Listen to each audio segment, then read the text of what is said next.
Smartmatic says it's too late to refurbish old PCOS machines in time for next year's elections. Smartmatic Asia President Cesar Flores says this wouldn't have happened if the poll body properly maintained the machines. And we have Mr. Flores in the studio right now. Thanks for coming. Thank you for the invitation.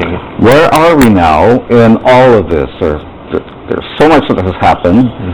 The Comelec is set to announce within the hour what they're going to do. What do you think should happen? Well, I think, as I have mentioned before, at this point in time, at this juncture in time, the less risky option is for Comelec to lease all brand new machines. And the reason is because really the task of refurbishing and upgrading the machine now becomes too risky. It's a more tedious and complicated process to refurbish the machines because we have to open them all, strip them down of all the components, test all the components, and then bring all the new parts, and then we can reassemble the machine. And that takes about 2 months longer than when you build new machines, where you only assemble once you get new parts. And if this decision would have been taken much earlier on, this juncture wouldn't be happening. I mean, there will be more options available, but right now it's really no longer feasible to do the full refurbishment of the machines. What's your sense of the Comelec thinking at this point? Well, I think they have a predicament because, of course, the government and the country made an investment in these machines. I mean, they've been for the last 2 elections. There was an acquisition made that cost about 5 billion peso all in all, and now they're facing the reality that, unfortunately, for different reasons, they have to spend a little bit more now to get new machines, which is not necessarily a bad thing. I mean, of course, a newer machine is always favorable to an older machine, although we have always maintained that the old machines could do a great job when properly maintained. These new machines, are they going to be the same machines used in the past 2 elections? They're upgraded. Upgraded means new software, same body? Yeah, they basically look the same, and for the voter, it won't mean such a big difference. I mean, you're still going to face a machine where you will insert your ballot and it will drop into a ballot box. But there are certain improvements. There's more reliability in the functionalities. There's a double the encryption for security, double the asymmetrical encryption for the digital signature. So all in all, it's a higher specification of machine. But the brand new OMRs would, of course, cost the government more. Yes. Couldn't you refurbish some of the old PCOS machines, some of them, since you still have 6 months before February? We would have had the time if this decision would have been made a few months ago. What happens right now is that, you have, for example, in our manufacturing facility, we have a number of production lines. Now, if we have to refurbish machines, as I mentioned, it's a complete different task because first we need to strip them down, test all the components, and only then can we start the assembly. So the 2 projects relatively compete against each other. But you said that will only take 2 months. Yeah, no. All in all, it takes about 6 months to do refurbishment compared to about 4 months that it takes to build new ones. So if the problem at this point, if we have more time, it would have been no problem to do some refurbishment and then move on to the manufacturing. But because first you need to utilize your space and your resources for about 2 months to strip them down, then it eats out your time to produce new machines as well. So if we do new machines, we will be delivering them between November and January. If we have to do the refurbishment, it will be either or. If we do the refurbishment, we will be delivering somewhere between January and March, and that's a very risky timeline because Comelec needs to start the configuration and the testing of the machines already in January. So if the last batch of machines is arriving in March, it's very, very tight. And if anything happens in the port, a strike in the port or a typhoon or anything that will delay the delivery of the machines, then we wouldn't have any cushion time for preparation. So that's why we've been always saying that it's very risky at this point in time. Would have been a decision made 2 months ago or 3 months ago, then there would have been no issues. What if the Comelec decides within the hour, refurbish X number and lease X number? Well, first of all, we need to know what that number is, so that we can talk to our engineers and see if it's feasible. And then If it's the 20,000, 80,000. yeah. I mean, technically speaking, again, they're both feasible, but the problem is time. So we need to make an analysis of the production lines and see when will we finished, and what if that's acceptable to Comelec. Because if we tell Comelec, okay, we can do that, no problem, we will probably deliver, I don't know, the new machines now instead of December, we will deliver them in, let's say, January, and then the refurbished one still in March. So if they're willing to take that risk, and we are willing to take that risk, yeah, we can have a conversation. But so far, we haven't had a concrete request, well, whether or not they want to meet or not. They just ask us about the technical feasibility of either one of the projects. And that's what we have been doing in the last weeks, basically explaining to them how the refurbishment is done and how, the timelines could be affected either way. Outside of the time constraint issue, can you guarantee the effectiveness of these machines that you're putting together, or those that you will refurbish? Absolutely. I mean, if the time was right and enough, we will do a good job at both. So, but considering right now, if the Comelec decides now and says refurbish 23,000 and release 80,000, can you guarantee that those machines will run next year? No, the guarantee on the work of the refurbishment is 100% on our side. But again, our biggest concern is the time. Operations. Yeah, the operations. Having machines in time in the country for them to be prepared, configured, and deployed. Have you addressed the issues that were raised in the past two elections with the PCOS machines? Yeah, of course. I mean, as I mentioned, this machine is of a higher denomination, of a higher functionality. But when we go to the so-called issues, I mean, it's also important to put them in context. I mean, many of these so-called issues are really not even machine-related. I mean, if we talk about transmission, we're talking about coverage. But yet everything is thrown into the voting machine. The machine failed to transmit. So it's a matter of also putting things in context.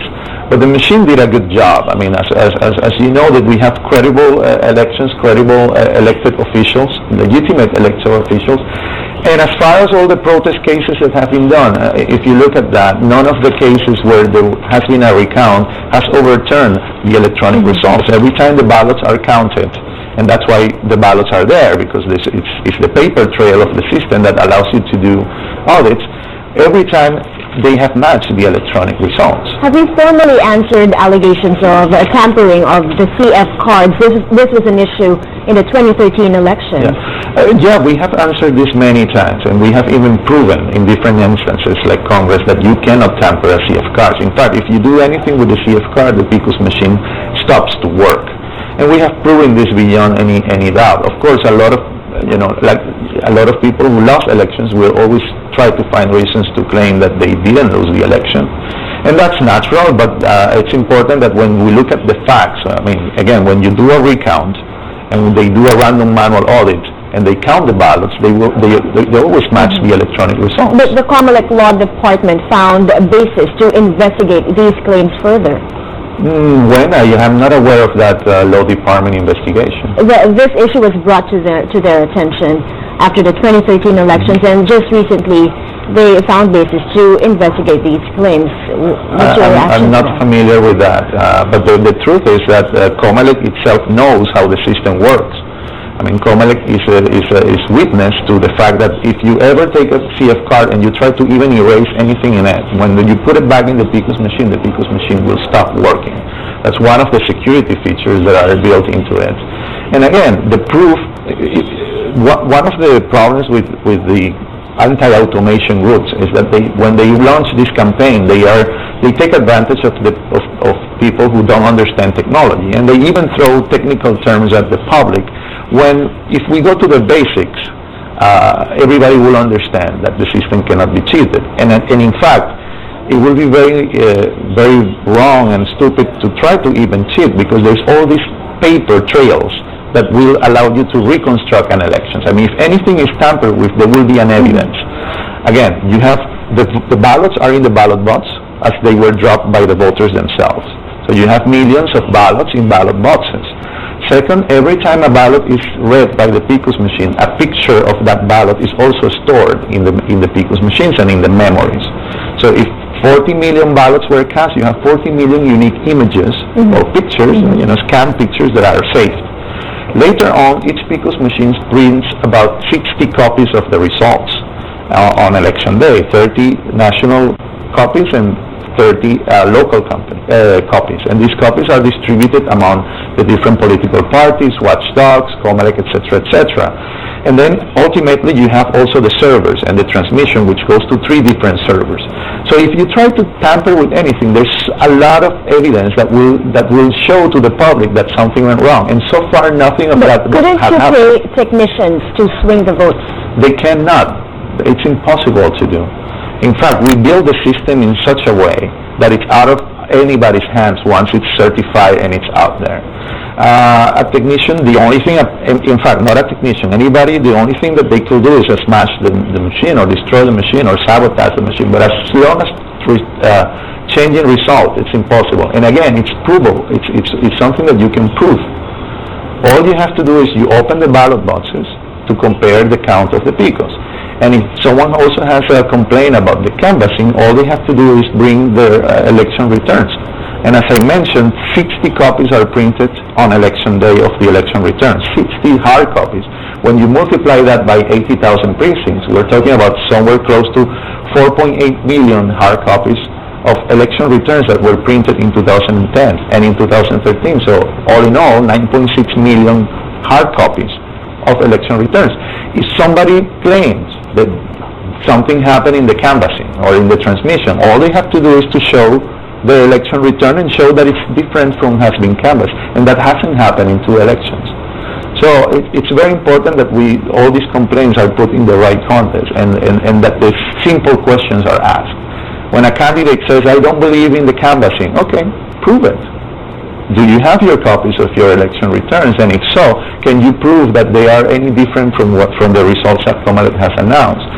So again, a lot of these rumors are trying to feed on the fact that it's technology and people are afraid of technology. But no, we just go to the basics, to things that everybody can understand. And hard copies, paper, anybody can understand. And let me remind you again, there is a random manual audit. PPCRB in the 2 last elections selects randomly a number of precincts and then they open the ballot boxes and the PICOS has always matched that count. And this is random, so it's not like it's a known or predisposed sample. It's a random sample, and it has proven in both elections that the manual recount matches the electronic results. Some quarters are saying that, are talking about the principle of secret balloting and open counting. What do you think about that? Well, again, they always said that in the manual counting you can know how your ballot was counted. Now, I ask you, have you ever, as a voter, stay over until the next day to see how your ballots were counted over 10 hours? I don't think nobody does that. So as a voter, you don't, theoretically speaking, you have that privilege, but it never really happened. Second, how do you know that ballot is yours in a manual election? How do you know that ballot that is being counted is yours? And second of all, at the end of the day, you're trusting the BEIs or the election inspectors to do the count. At the end, these are deputized people from COMELEC. So, legally speaking, COMELEC is the one doing the count always through BEIs, deputized officials of the COMELEC. So the PICOS machine is also a deputized device of the COMELEC. COMELEC went through a process of auditing the software. The software can only be activated by the BEI because the BEI will have a key and a password to activate the digital signatures in the PICOS. So at the end of the day, it's a matter of how do we make the software more transparent? How do you educate people? So it's important that people are more aware of the certifications that the software goes through. The International Certification Agency that in the last 2 years, and the last 2 elections, have gone through the software for months over and followed a certain sets of procedures, has certified that the software does what it's supposed to do.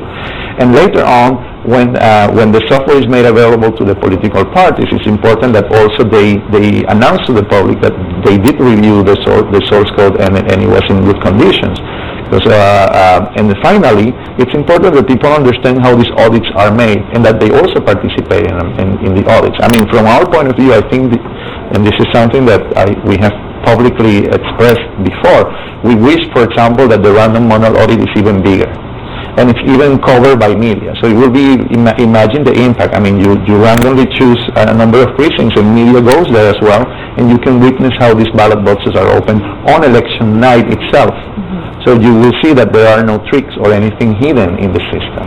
Some congressmen are saying that you're just a shell company and you have no real asset. Well, you know, we are the largest election company in the world by footprint and by revenue. Out of 8 countries that are now fully automated in the elections, we are present in 5 of them. We automate the elections in Belgium, for example, which is probably the only European country that uses voting machines in their entire national elections. We are, for example, providing the internet voting solution for Estonia, which is the largest national election that is done through the internet, where more than 30% of the voters actually cast their votes online. We provide technology in the United States. I mean, the city of Chicago, for the last 10 years, is using a voting machine developed by Smartmatic, which so happens to also be the jurisdictions where President Obama is a voter. So, that, you know, because there's all these rumors that we've been blacklisted here and there, and the fact is that we have a sitting president of the United States voting in one machine that was manufactured by us. We also run election services in Brazil. We've done the voter registration of Zambia with the United Nations. We've done the voter registration of Bolivia. I mean, we are the largest election company in the world as we speak. We develop our own technology, and hopefully, if we are fortunate enough to sign these contracts, I hope that maybe CNN Philippines will also accompany us in our manufacturing facilities so they can see how we produce our hardware. Definitely will. And we are, there is no other private company in the world that has built more voting machines than we have. The source code, is it the same source code that was used in the past 2 elections? There will be some similar parts of the source code, the EMS and the CCS, which are parts of the software, will have a core basis that was already used before, but Comelec has asked for additional functionality, so it will change. But the source code of the PICUS machine will definitely be completely different. Will we give copies of the source code to the parties, to the political parties? Absolutely. Already during the bid process, all the bidders were required to surrender their source code to the Comelec. Of course, if we are fortunate enough to sign a contract, there will be a process of a few weeks where it's called the customization process, where Comelec will ask for last changes in the software before it is submitted to the certification of the International Certification Agency. This process of certification takes, I don't know, somewhere between 4 and 5 months, where there is a back and forth of, requests, small changes, tweakings here and there. And I understand that Comelec wants to start with the review by the political parties as soon as possible. Yes, because if you're talking about 4 or 5 months, it takes quite a bit of time to review the source code itself after handing it over to the party. The requirement of the law of Republic Act 9369 is that by 3 months before the election, the software must be certified by the Technical Evaluation Committee and the International Certification Agency.